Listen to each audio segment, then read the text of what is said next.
రోజు రోజుకి పిల్లలని పట్ల విపరీత గారంతో చివరికి ఎటు కాకుండా చేస్తున్న తల్లిదండ్రుల వలన భవిష్యత్ తరాలు నాశనం అవుతుందంటూ ఒక మాస్టర్ గారి ఆవేదన ఒకటి బాగా వైరల్ అవుతుంది. అదొకసారి విందాం. నా పేరు ఎన్ఎస్ఎన్ రెడ్డి. నేను కరీంనగర్ జిల్లాలోని ఒక ప్రభుత్వ పాఠశాల ఉపాధ్యాయుని. తల్లిదండ్రులకు చేతులు జోడించి నమస్కరించి చేసుకుంటున్న విన్నపం ఏమనగా, క్రమశిక్షణకు మారుపేరుగా ఉండే పాఠశాలలో విద్యార్థుల హెయిర్ స్టైల్పై, వారి నడవడికపై ఎన్నిసార్లు హెచ్చరించిన వారి ప్రవర్తన మార్పు రావడం లేదు.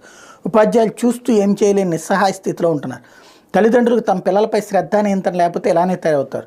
క్రమశిక్షణ మాటలతో రాదు, కొద్దిపాటి దండన భయభక్తులు ఉంటేనే వస్తుంది. పిల్లలకి బడిలో భయం లేదు, ఇంట్లో భయం లేదు. అందుచేతనే సమాజం ఈరోజు భయభ్రాంతులకు గురవుతోంది. వాళ్లే ఈ రోజుల్లో రౌడీల్లా తిరుగుతున్నారు. ఇక్కడే గురువుని గౌరవించిన సమాజం వినాశకాలానికి గురవుతుంది. ఇది నిజం.